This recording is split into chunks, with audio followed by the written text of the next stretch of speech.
नमस्कार दोस्तों, स्वागत है आपका हमारी ऑनलाइन क्लासेस में। आज ये हमारी विश्व भूगोल की श्रृंखला का अगला पार्ट है। आज से हम स्टार्ट करने जा रहे हैं महाद्वीपों के बारे में।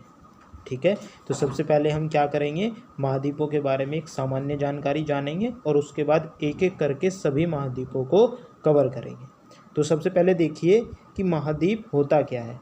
ये मैंने आपको पहले भी बताया था थोड़ा सा इसके बारे में, लेकिन आप फिर से इसे समझ लीजिए कि पृथ्वी पर भूभाग की सबसे बड़ी इकाई जो होती है उसको महाद्वीप कहा जाता है। इसका मतलब क्या है कि पृथ्वी जो है हमारी को पृथ्वी के ऊपर जो सबसे बड़ा भूभाग है, जैसे सपोज करो ये क्या है, भूभाग है। भूभाग का मतलब क्या है, यहाँ पर भूमि है, यहाँ पर जल नहीं है। क्या है, यहाँ पर भूमि है। तो जो बड़े से बड़ा भूभाग होगा उसी को ही क्या बोला जाता है, महाद्वीप बोला जाता है। ठीक है, अब देखिए हमारी जो पूरी पृथ्वी है इसके ऊपर क्या है, संपूर्ण पृथ्वी का स्थल क्षेत्र 7 महाद्वीपों में बटा है। मतलब पृथ्वी पर जितना भी स्थल मंडल है, यानी जहाँ पर क्या है, भूमि है या जहाँ पर भी क्या है, स्थल है, तो कितने इस तरीके के महाद्वीपों में बटा है, वो इस तरीके के 7 महाद्वीपों में बटा है। कुछ बड़े महाद्वीप हैं तो कुछ छोटे महाद्वीप हैं। आइए सबसे पहले इनके नामों को जानते हैं कि इनके नाम क्या हैं। तो आपको यहाँ पर स्क्रीन पर शो हो रहे हैं इनके 7 नाम। तो इनमें है एशिया। एशिया को आप अच्छे से जानते होंगे, अपना भारत देश इसी महाद्वीप पर स्थित है। अगला है यूरोप। यूरोप की सबसे खास बात क्या है कि ये सबसे विकसित महाद्वीप है। ठीक है, फिर क्या है, उत्तरी अमेरिका, जिस पर क्या है, विश्व का सबसे शक्तिशाली देश स्थित है। कौन, संयुक्त राज्य अमेरिका। उसके बाद है आपका दक्षिणी अमेरिका। तो दक्षिणी अमेरिका को आप जानते होंगे। उसके बाद आता है अफ्रीका महाद्वीप। तो अफ्रीकन देश के बारे में आप जानते होंगे, बहुत सारे देश, इनमें से एक का नाम तो आपने सुना ही होगा बहुत बार, साउथ अफ्रीका। ठीक है, यानी दक्षिण अफ्रीका। ठीक है, इसकी क्रिकेट टीम भी है, इस वजह से भी आप इसको जानते होंगे। हम सब के बारे में डिटेल से डिस्कस करेंगे, इसलिए मैं यहाँ पर आपको इनके बारे में इतनी बातें नहीं बता रहा हूँ। उसके बाद है ऑस्ट्रेलिया महाद्वीप, इसके बारे में भी आप जानते होंगे। ठीक है, और उसके बाद आता है हमारे पास अंटार्कटिका महाद्वीप। ये एक ऐसा महाद्वीप है जिसके बारे में हम सबसे कम चर्चा करेंगे। ऐसा क्यों करेंगे, क्योंकि यहाँ पर कोई मानव नहीं रहता है, कोई मानव बस्ती यहाँ पर नहीं है, ना ही कोई देश इस पर स्थित है। तो देखिए सबसे पहले हम इनको एक सीक्वेंस में कवर करेंगे। तो आज जो हमारा टॉपिक रहेगा वो रहेगा एशिया के बारे में। देखिए सबके बारे में जानने के लिए, एशिया के बारे में जानने के लिए तो हमें पूरा एक वीडियो अलग से बनाना पड़ेगा। तो आज हम केवल एशिया की ही चर्चा करेंगे। बाकी अगर कोई महाद्वीप में कुछ कम बातें रहेंगी तो उसके साथ हम दूसरे महाद्वीप को कंबाइन कर लेंगे। ठीक है, तो चलिए स्टार्ट करते हैं। आज हमें क्या पढ़ना है, आज हमें पढ़ना है हमारा एशिया महाद्वीप। ठीक है, आज हम पढ़ते हैं अपना एशिया महाद्वीप। तो सबसे पहले देखिए ये आपके पास स्क्रीन में शो हो रहा है, आपको क्या शो हो रहा है, एशिया का एक राजनीतिक मैप है या फिर राजनीतिक मानचित्र है। देखिए 2 तरीके के मानचित्र होते हैं, एक को बोलते हैं राजनीतिक मानचित्र और एक को बोलते हैं भौगोलिक मानचित्र। ठीक है, भौगोलिक का मतलब होता है जिसमें भौगोलिक दिशाएं आपको अच्छे से स्पष्ट की गई हों, अच्छे से दिखाई गई हों, जिसमें क्या आ जाती हैं, नदियां आ जाते हैं, पर्वत आ जाते हैं, पठार आ जाते हैं, छोटे छोटे सागर आ जाते हैं।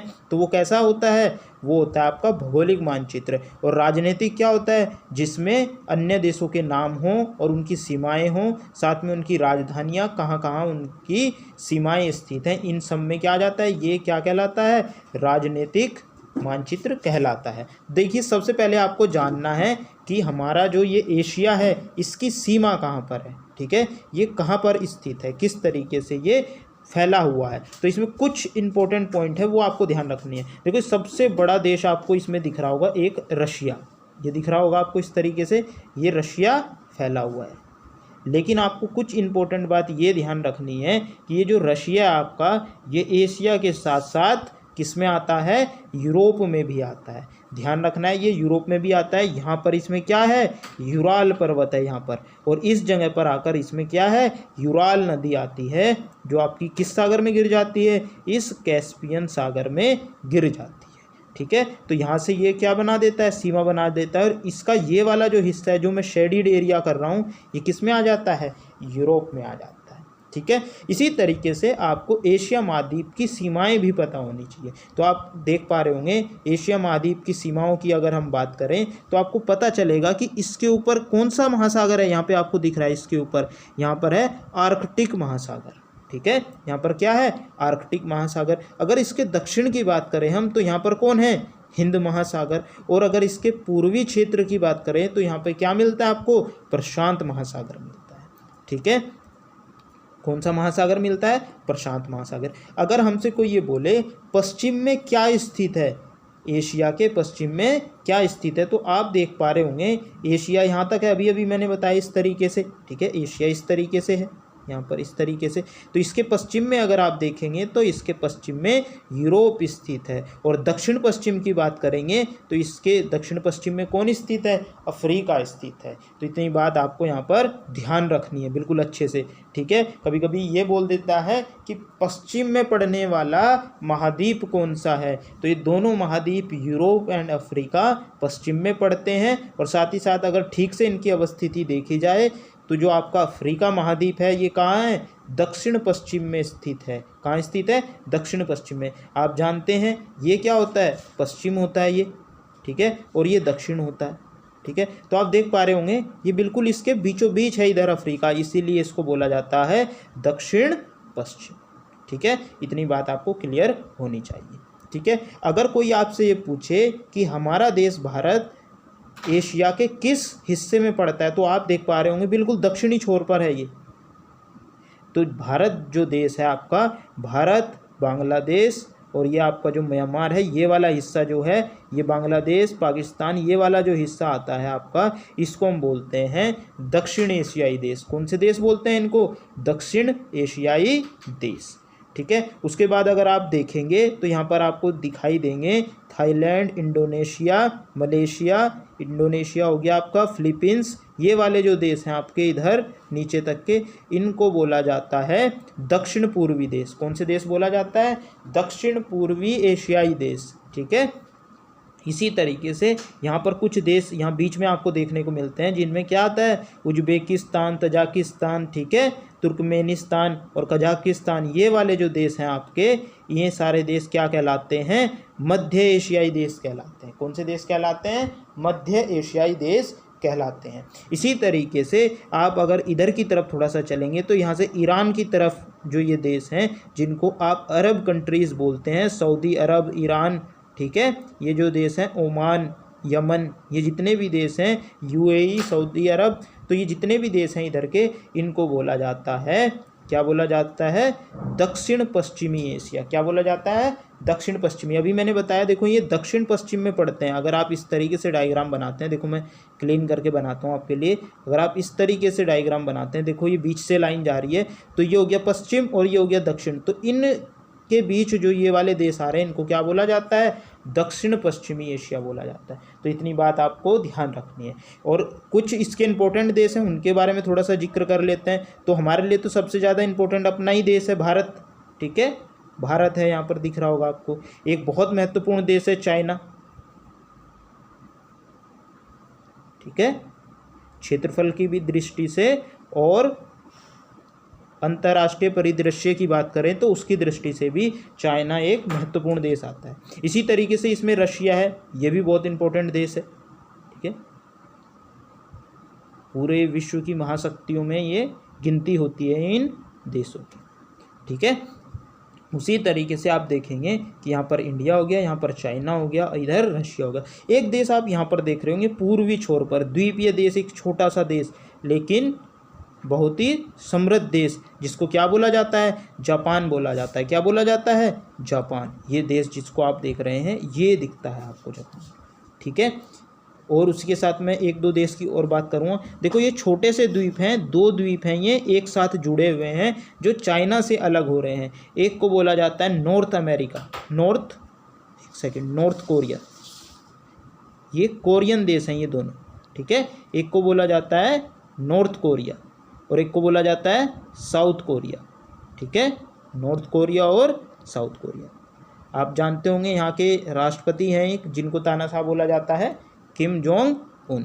वो कहाँ के हैं, आपको कमेंट सेक्शन में करना है कि वो उत्तरी के हैं या दक्षिणी के हैं, ठीक है। और एक इसके पीछे लॉजिक भी है कि उत्तरी और दक्षिणी जो कोरिया है इनमें इतना ज़्यादा अंतर क्यों है, ठीक है। तो ये थोड़ी सी बात हमने कर ली है किसके बारे में, ये बात कर ली है हमने एशिया महाद्वीप के बारे में। तो इतनी बातें आपको ध्यान रखनी है, ठीक है। तो चलिए अब सबसे पहले आपको क्या करना है, जब भी हम आपको कोई भी महाद्वीप कवर कराएंगे तो आपको क्या रखना है, अपने साथ एटलस जरूर रखना है और उस महाद्वीप का आपको मैप अपने साथ रखना है। जितनी बातें मैं आपको बोल रहा हूँ वो आपको कॉपी पे भी नोट करनी है और साथ ही साथ उसको मैप पर भी देखना है, ठीक है। इसमें जितनी बातें आती हैं वो सारी की सारी हम कवर करेंगे। देखो एक बात ये आएगी कि विषुवत रेखा कहाँ से गुजर रही है, तो आपको दिख रहा होगा ये विषुवत रेखा जा रही है यहाँ से, तो आप देख पा रहे होंगे यहाँ पे मालदीव है और यहाँ पर कौन सा देश है, ये इंडोनेशिया।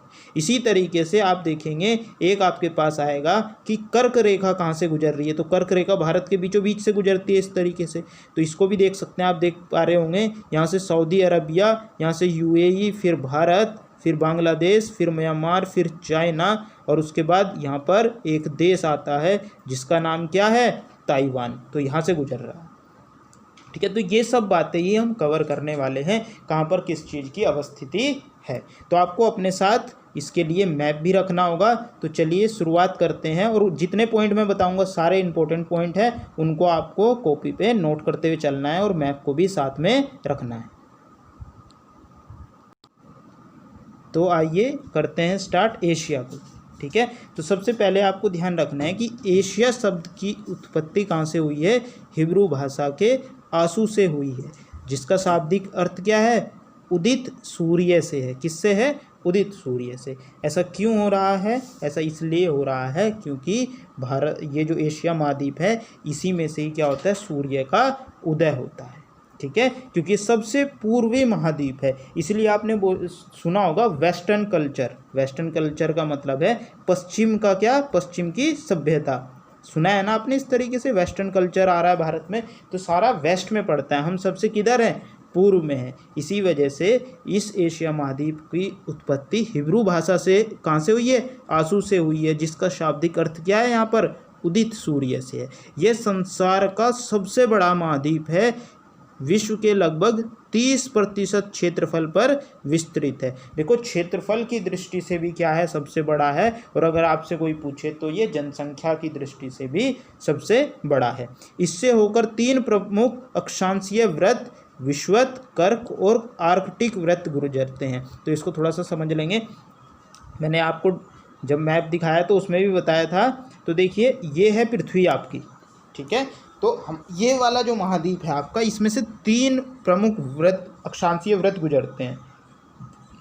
देखिए इससे विषुवत रेखा भी गुजरती है, इससे 23.5 डिग्री भी गुजरती है, जिसको बोलते हैं कर्क रेखा या कर्क वृत्त बोलेंगे।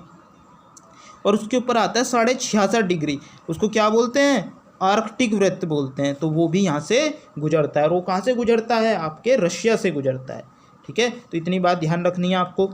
उसके बाद चलते हैं, उसके बाद है एशिया में, एशिया के उत्तर में आर्कटिक महासागर है, ये बात मैंने बताई थी। दक्षिण में हिंद महासागर है, पूर्व में प्रशांत महासागर है, पश्चिम में यूराल पर्वत है, कैस्पियन सागर, काला सागर, भूमध्य सागर एशिया और यूरोप की सीमा बनाते हैं। देखिए पश्चिम में पूरा देखा जाए तो यूरोप है, लेकिन सीमा कौन बना रहा है, यूराल पर्वत, कैस्पियन सागर, काला सागर और भूमध्य सागर।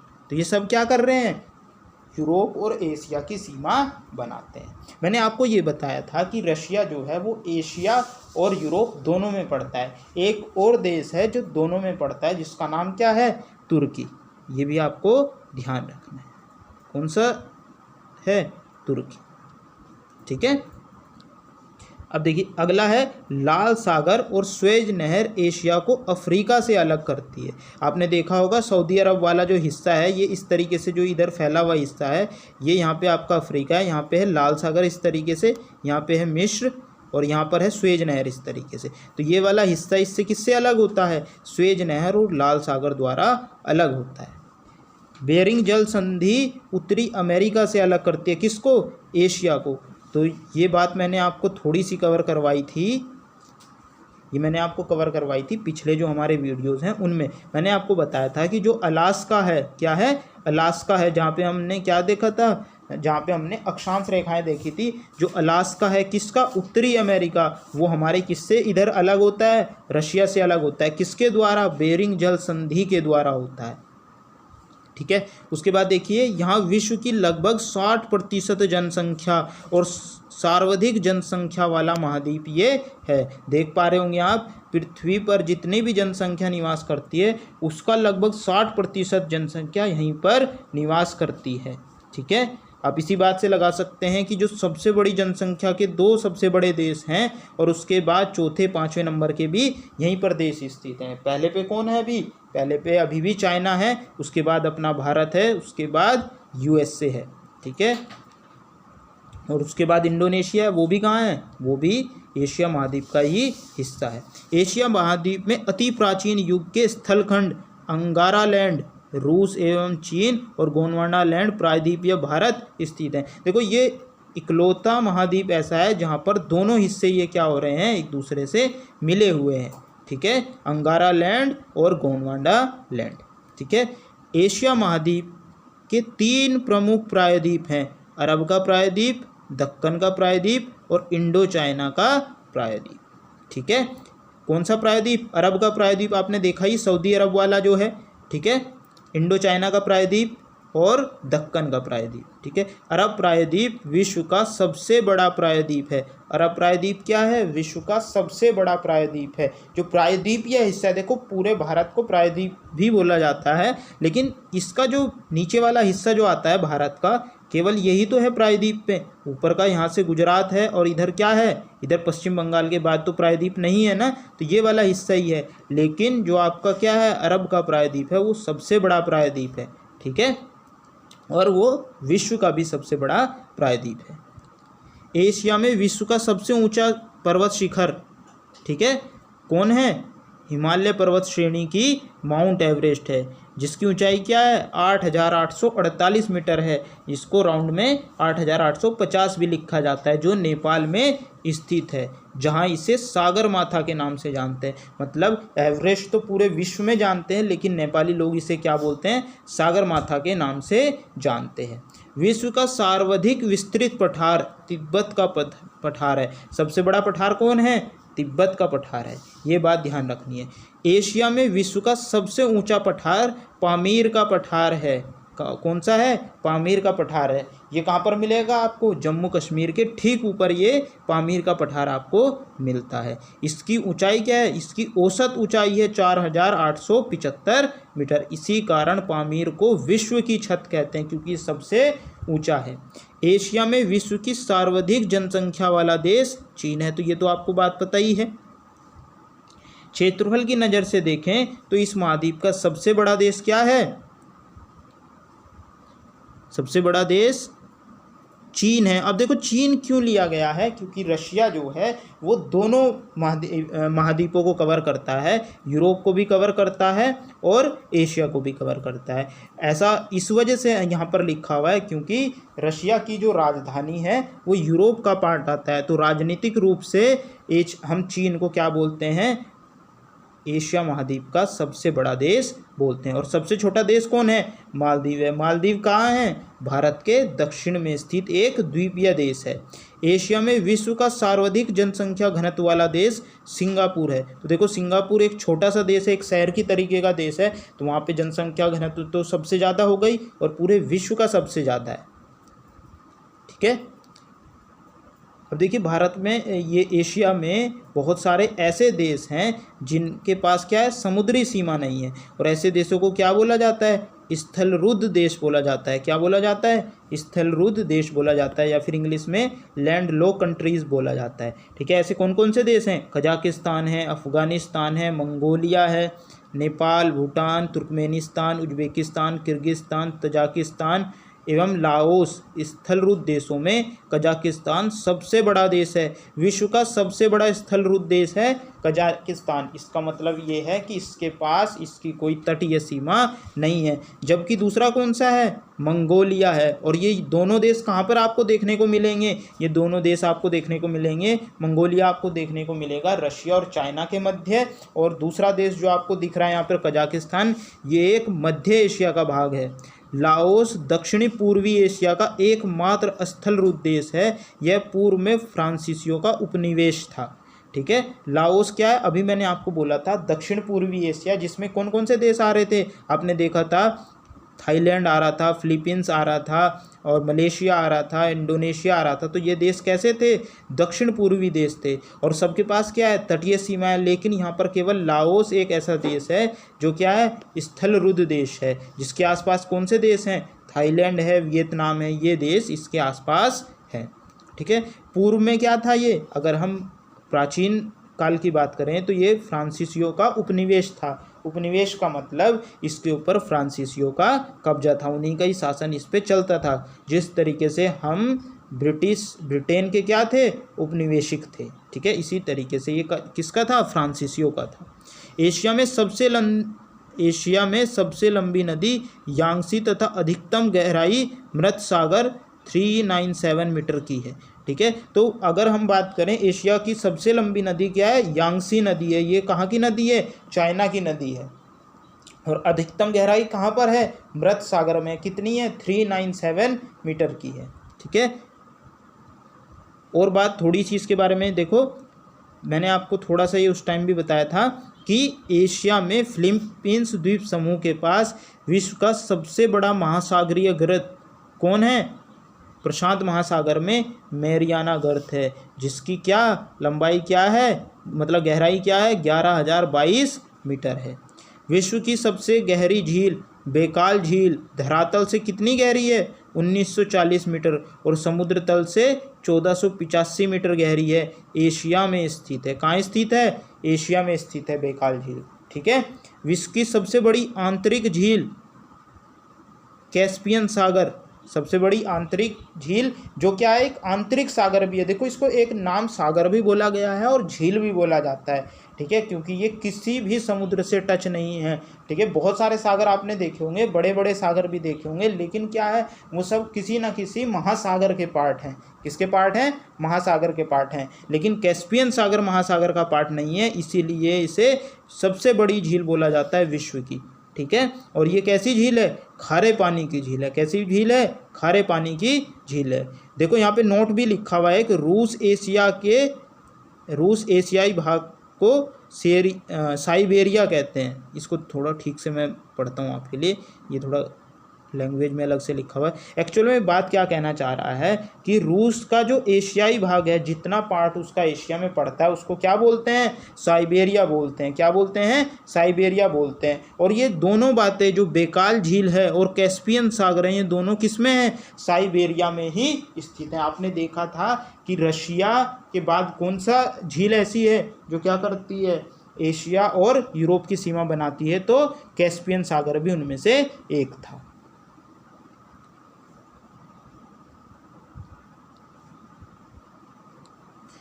ठीक है, तो देखो, एशिया में विश्व की सबसे अधिक खारे पानी की झील पेंगोंग झील लद्दाख व तिब्बत में स्थित है, जहां पर अभी क्या चल रहा है, डिस्प्यूट चल रहा है। किसके मध्य, भारत और चाइना के मध्य। ठीक है, ये क्या है, सबसे अधिक खारे पानी की झील पेंगोंग झील है। ठीक है, उसके बाद क्या है, उसके बाद है एशिया महाद्वीप में विश्व का सर्वाधिक वर्षा वाला क्षेत्र मानसिनराम है। ये कहाँ पर है, पहले चेरापूंजी में ये था, लेकिन अब इसका स्थान किसने ले लिया है, मानसिनराम ने ले लिया है। और ये दोनों ही स्थान भारत के मेघालय के अंतर्गत आते हैं। ठीक है, उसके बाद देखिए, विश्व की सबसे ऊंची रेलवे लाइन का निर्माण चीन ने किया है। किसने किया है, चीन ने किया है। चीन के छिंघाई प्रांत से शुरू होकर तिब्बत के लाहंसा तक फैली इस रेल लाइन की ऊंचाई 5072 मीटर है। मतलब सीधे से शब्दों में आप ये कह सकते हैं कि सबसे ऊंचाई पर स्थित रेल मार्ग किसका है, चाइना का है। ठीक है, एशिया में विश्व का सबसे लंबा रेलवे प्लेटफॉर्म किसका है, गोरखपुर का है। इसकी लंबाई 1.3 किलोमीटर है। इससे पहले खड़गपुर सबसे लंबा प्लेटफॉर्म था। तो एशिया में क्या है, विश्व का सबसे लंबा प्लेटफॉर्म है, और वो कहाँ है, वो अपने भारत में है। और कहाँ पर है, यूपी के गोरखपुर में स्थित है। चीन विश्व का सर्वाधिक मछली पकड़ने वाला देश है। सर्वाधिक मछली पकड़ने वाला देश है। और दूसरा कौन है, जापान है। जो उसी का ही क्या है, पड़ोसी है।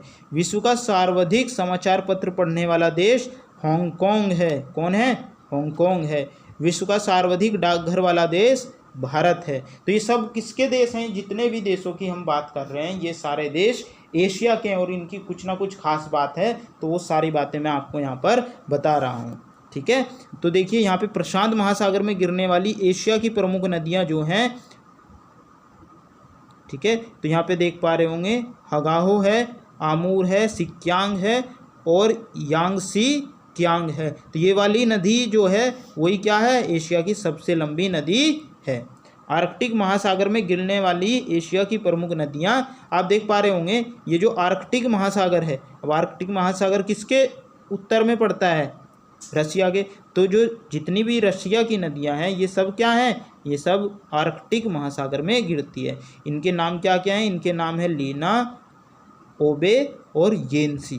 ठीक है, लीना, ओबे और येंसी।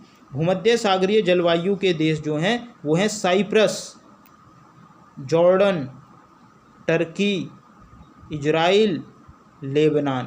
और ये सारे के सारे देश किस क्षेत्र में स्थित थे, ये सारे के सारे देश स्थित थे पश्चिमी क्षेत्र में। जो क्या करते हैं, जो ज़्यादातर क्या हैं, पश्चिमी जो एशिया है उसके देश हैं। तो ये वाला जो साइप्रस है ये क्या है, एक द्वीपीय देश है। जॉर्डन का नाम आपने सुना होगा, तुर्की का मैंने अभी बताया है, इजराइल का नाम आपने सुना होगा, इसके किनारे ही क्या है, मृत सागर स्थित है। लेबनान का नाम भी आपने सुना होगा। अब देखिए आगे बात करते हैं, एशिया का सबसे घना बसा द्वीप कौन सा द्वीप है, जावा द्वीप है। कौन सा द्वीप है, जावा द्वीप है। जावा द्वीप किसका एक हिस्सा है, ये इंडोनेशिया का हिस्सा है। ठीक है, एशिया में सर्वाधिक जूट एवं गन्ना उत्पादक देश क्रमशः बांग्लादेश और भारत है। तो जूट कहाँ पे उत्पादन होता है सबसे ज़्यादा, बांग्लादेश में होता है, विश्व में होता है, और ये बात ध्यान रखनी है। ठीक है, लगभग पूरे विश्व का 50% जो जूट का उत्पादन है वो बांग्लादेश में होता है। ठीक है, पहले बांग्लादेश भी भारत का हिस्सा था। ठीक है, और गन्ना उत्पादन में कौन है, भारत अग्रणी है। किसमें, एशिया में है ये। ठीक है, एशिया में सर्वाधिक जल विद्युत का विकास जापान में हुआ है। कहाँ हुआ है, जापान में। सबसे ज़्यादा क्या होती है, जल विद्युत का उत्पादन सबसे ज़्यादा कहाँ होता है, जापान में होता है। ठीक है, एशिया का सबसे बड़ा रेल मार्ग ट्रांस साइबेरियन रेल मार्ग है। कौन सा है, ट्रांस साइबेरियन रेल मार्ग। तो देखिए इसके नाम में साइबेरिया आ गया, तो आपको क्लिक करना चाहिए कि रूस का जो पार्ट क्या है, एशिया में स्थित है, उसी को ही साइबेरिया बोला जाता है। और आप देख पा रहे हैं इस तरीके से क्या है, रूस इस तरीके से फैला हुआ है, इस तरीके से बहुत बड़ा देश है एक। ठीक है, तो सबसे लंबा रेल मार्ग है, और आप इसकी लंबाई भी देख पा सकते हैं। इसकी लंबाई कितनी है, लगभग 9,500 है, 9,438 किलोमीटर है। एशिया की सबसे लंबी सुरंग सिक्कन जापान में है। कहाँ है, जापान में, और इसकी लंबाई कितनी है, 53.85 किलोमीटर है, यानी 53.85 किलोमीटर इसकी लेंथ है। समुद्र तल से इसकी गहराई 240 मीटर है, मतलब ये गहराई में बनी हुई है। एशिया का सबसे बड़ा रबड़ उत्पादक व निर्यातक देश थाईलैंड, मलेशिया और इंडोनेशिया है। तो इनमें कौन है, थाईलैंड नंबर 1 पे है। एशिया के देश चीन तंबाकू के लिए है, गेहूं के लिए, चावल के लिए, चाय के लिए, कपास के लिए, इनमें क्या है, विश्व में पहले स्थान पर है। तो आप देख पा रहे हैं इतनी चीज़ों को आप ध्यान रख सकते हैं, तंबाकू में, गेहूं में, चावल में, चाय में, कपास में, इन सब में क्या है, विश्व में पहला स्थान रखता है कौन, चाइना। एशिया के देश जापान को शहतूत की पत्तियों पर पाले गए रेशम के कीड़ों से प्राप्त कच्चा रेशम पैदा करने में विश्व में प्रथम स्थान है। मतलब जापान में क्या होता है, जो रेशम है वो सबसे ज़्यादा पैदा करने वाला देश है, विश्व में है। और ये बात भी आपको ध्यान रखनी है। कुछ देश ऐसे हैं जिनकी बात हम एशिया के पर्सपेक्टिव में कर रहे हैं, लेकिन कुछ देश ऐसे हैं जिनकी बात हम किसके पर्सपेक्टिव में कर रहे हैं, पूरे वर्ल्ड के पर्सपेक्टिव में कर रहे हैं। ठीक है, कि पूरे विश्व में किसका स्थान प्रथम है उसकी भी बात कर रहे हैं, और साथ ही साथ एशिया में किसका प्रथम है उसकी भी बात यहाँ पर कर रहे हैं। एशिया में विश्व का सर्वाधिक प्राकृतिक रबड़ उत्पादित करने वाला देश थाईलैंड है। कौन है, थाईलैंड है। एशिया का सबसे अधिक टीन उत्पादन करने वाला देश मलेशिया। टिन के निर्यात में यह विश्व में प्रथम स्थान पर है। देखो, विश्व में प्रथम स्थान पर है, इसका मतलब क्या है? इसका मतलब है एशिया में भी प्रथम स्थान पर ये होगा। ठीक है। एशिया का सबसे गर्म स्थान मोहनजोदाड़ो पाकिस्तान में है। कहाँ पर है? पाकिस्तान में है। और सबसे ठंडा स्थान साइबेरिया में है। कहाँ है? रूस में है, जहाँ तापमान क्रमशः 53.5 डिग्री सेल्सियस माइनस है। ये एक सेकेंड, ये माइनस में, -53.5 डिग्री सेल्सियस से -69 डिग्री सेल्सियस मिलता है। ठीक है। पृथ्वी का शीत ध्रुव भी इसको कहा जाता है। इसके बाद है, देखो ये बात तो हमने कर ली थी, लाल सागर और भूमध्य सागर को जोड़ने के लिए क्या है? स्वेज नहर है। और इसका निर्माण कब किया गया था? 1869 में किया गया था, जिसके कारण क्या हो गया था? जो यूरोपवासी थे वो भारत आसानी से आ सकते थे, उससे पहले उन्हें अफ्रीका का चक्कर लगा के आना होता था। विश्व का सबसे बड़ा सिनकोना उत्पादक देश इंडोनेशिया है। अब ये सिनकोना क्या चीज़ है? ये मलेरिया उत्पादन में इसका प्रयोग होता है। ठीक है। बांडुंग इसका सबसे बड़ा सिनकोना उत्पादक केंद्र है। सिनकोना से क्विनैन बनाई जाती है, जो मलेरिया की दवा है। तो इतनी बात आपको ध्यान रखनी है। ठीक है। सिनकोना क्या करता है? मलेरिया को ठीक करता है। उसके बाद ये ध्यान रखना है कि कहाँ पे उत्पादन सबसे ज़्यादा है? इंडोनेशिया में। जबकि आप इसका ये नाम याद रख सकते हैं तो भी ठीक है, और ना भी याद रहे तो भी ठीक है, क्योंकि सीधा आपसे पूछा जाएगा सिनकोना वृक्ष सबसे ज़्यादा कहाँ पाया जाता है, तो आपको ध्यान रखना है इंडोनेशिया में। एशिया में विश्व का सर्वाधिक जलयान बनाने वाला देश जापान है। कौन है? जापान है। जलयान कौन बनाता है सबसे ज़्यादा? जापान बनाता है। आर्कटिक एवं प्रशांत महासागर को जोड़ने वाला जल डमरू मध्य बेरिंग जल डमरू मध्य है। कौन सा है? बेरिंग जल डमरू मध्य है। अलास्का व कमचटका प्रायद्वीप के बीच है। जो क्या करता है? अलास्का और इधर से कमचटका प्रायद्वीप किसका हिस्सा है? ये हिस्सा है रशिया का। इसको कौन जोड़ता है? बेरिंग जल डमरू मध्य जोड़ता है। ठीक है। कुछ आपको ये द्वीप हैं जो आपको ध्यान रखने हैं। जापान का नागासाकी शहर क्यूशू द्वीप पर है। किस द्वीप पर है? क्यूशू द्वीप। जापान जो है द्वीपों पर बसा हुआ क्या है? एक देश है जिसका एक द्वीप का नाम है क्यूशू द्वीप। उस पर कौन सा शहर है? नागासाकी शहर है, जहाँ पर क्या था? अमेरिका ने क्या कराया था?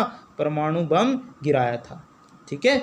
जापानी लोग चाय के अत्यधिक प्रिय हैं और ये लोग चाय का एक विशेष उत्सव चानुयू मनाते हैं। ठीक है। वहाँ के लोग चाय को बहुत पसंद करते हैं।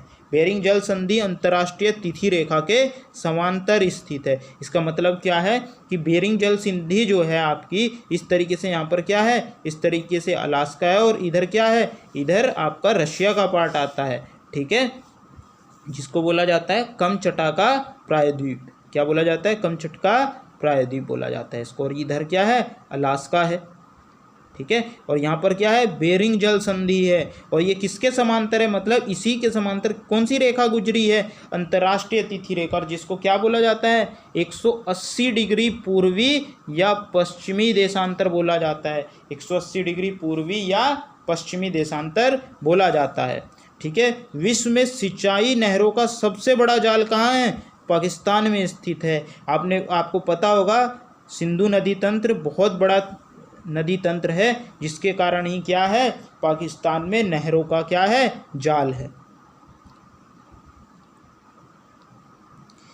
देखो, म्यांमार किसके लिए प्रसिद्ध है? अपने सुंदर बौद्ध मंदिरों के लिए प्रसिद्ध है। स्वर्णिम त्रिभुज के अंतर्गत लाओस, थाईलैंड और म्यांमार आते हैं। ये देश एक साथ हैं। देखेंगे अगर आप मैप को साथ साथ देख रहे हैं तो आपको पता चलेगा ये तीनों देश एक एक साथ हैं। इसी को ही क्या बोला जाता है? स्वर्णिम त्रिभुज बोला जाता है। माउंट एवरेस्ट से संबंधित कुछ तथ्य, तो ये बात आपको ध्यान रखनी है। कुछ इंपॉर्टेंट पॉइंट है, तो इसके बारे में जो इंपॉर्टेंट पॉइंट है वो थोड़ा सा आपको इतना सा ध्यान रखना है। एक तो ये क्या है? सबसे ऊंची चोटी है। ठीक है। किसकी? पूरे के पूरे जितने भी पर्वतमालाएं हैं सबसे ऊंची चोटी यही है। इसका नाम किसके नाम पर पड़ा है? भारत के महासर्वेक्षक सर जॉर्ज एवरेस्ट के नाम पर पड़ा। किसके नाम पर पड़ा? सर जॉर्ज एवरेस्ट के नाम पर पड़ा, जिन्होंने एवरेस्ट की अवस्थिति का पता लगाया। 1830 और 43 तक भारत के महासर्वेक्षक रहे। कब? 1830 से 1843 तक वो भारत के महासर्वेक्षक रहे। विगत में माउंट एवरेस्ट को चोटी 15 कहा जाता था, मतलब उनसे पहले इसे चोटी 15 कहा जाता था। ठीक है, इन्होंने किसने इनकी खोज की? सर जॉर्ज एवरेस्ट ने, और उन्हीं के नाम पर इसका नाम क्या पड़ा था? एवरेस्ट पड़ा था। ठीक है, तो इतनी बात आपको ध्यान रखनी है। तो देखिए अब आगे चलते हैं। अब देखिए ये स्थिति वगैरह तो आपको ध्यान रखने की ज़रूरत नहीं है कि इसकी स्थिति कहाँ है, लेकिन बस इतनी बात ध्यान रख लो कि इसकी ऊंचाई कितनी है? 8,848 मीटर है। ठीक है, अब देखिए बाद में इसकी पुष्टि ये की जा रही है कि ये आपको पता है हिमालय की ऊंचाई धीरे धीरे बढ़ रही है। क्यों बढ़ रही है? क्योंकि ये एक नया वलित पर्वत है जिसकी ऊंचाई क्या हो रही है? धीरे धीरे बढ़ रही है। तो अब कहा जा रहा है कि इसकी जो ऊंचाई है 8,850 मीटर हो गई है। ठीक है, माउंट एवरेस्ट को तिब्बत में कोमोलंबा कहा जाता है, मतलब बर्फ की देवी कहा जाता है, कोमोलंबा कहा जाता है। नेपाल में सागर माता कहा जाता है, मतलब ब्रह्मांड की माता कहा जाता है। ठीक है, पृथ्वी का तीसरा ध्रुव भी इसको कहते हैं, क्योंकि क्या है? ये बीच से उठा हुआ इतना ऊंचा क्षेत्र है इसका। तो इतनी बात आपको ध्यान रखनी है। तो देखो ज़्यादा बातें ना भी ध्यान रखें तो इतनी बात तो ज़रूर ध्यान रखें कि नेपाल में इसे क्या कहा जाता है। ये नेपाल में स्थित है, विश्व की सबसे ऊँची चोटी है और एक इसकी ऊँचा। दूसरी बात आप ये याद रख सकते हैं कि इस चोटी पर सबसे पहले कौन चढ़ा है? तो इस पर कौन चढ़ा है? एडमंड हिलेरी और तेंजिंग नोरागे। कौन चढ़ा है? तेंजिंग नोरागे। कब चढ़े हैं? और 1953 में चढ़े हैं। ठीक है, अब देखिए ये जो और बातें हैं, ये इतनी बातें आपको ध्यान रखने की ज़रूरत नहीं है इसके बारे में, लेकिन हाँ एक ये पॉइंट आपको ध्यान रखना है। ठीक है, एक बात ये ध्यान रखनी है कि भारत की जो पहली महिला है जिनका नाम क्या है? बछेंद्री पाल है, और वो कब चढ़ी हैं? 1984 में चढ़ी हैं। ठीक है, तो ये बात ध्यान रखनी है। बहुत सारी बातें, बहुत सारे तथ्य बन जाते हैं, लेकिन जो आपके एग्ज़ाम में आने लायक है वही आपको ध्यान रखने हैं। ठीक है, तो इतनी बातें आपको एशिया के बारे में ध्यान रखनी है। एशिया के बारे में हमने बहुत अच्छे से बातें कवर करी हैं। तो जो बातें इंपॉर्टेंट थी वो सारी बताने की मैंने कोशिश की है आपको। बाकी आप क्या कर सकते हैं, जितनी भी बातें यहाँ पर नोट की गई हैं आप उनको नोट कर सकते हैं और उनको मैप में इंडिकेट कर सकते हैं। लेकिन आप जब भी महाद्वीप को पढ़ें और महाद्वीप के बारे में जितनी भी जानकारी दी जा रही है उन सभी को अगर आप पढ़ें तो साथ ही साथ आपके पास क्या होना चाहिए? मैप होना चाहिए। जितनी भी बातें आप नोट कर रहे हैं साथ के साथ आप मैप में उनकी स्थिति को देखते चलेंगे तो ये बातें आपको हमेशा के लिए याद हो जाएंगी, और एक दो बार रिवीजन के बाद तो ये आपको कंठस्थ हो जाएंगी, कभी भी आपको इनकी दिक्कत नहीं आएगी। ठीक है, मैप से ही स्टडी करना सबसे ठीक रहता है। ठीक है, तो हमने एशिया को कवर कर लिया है। अगले वीडियो में हम अगला महाद्वीप लेकर आएंगे। तो ये वीडियो का यहीं पर एंड होता है। Thank you.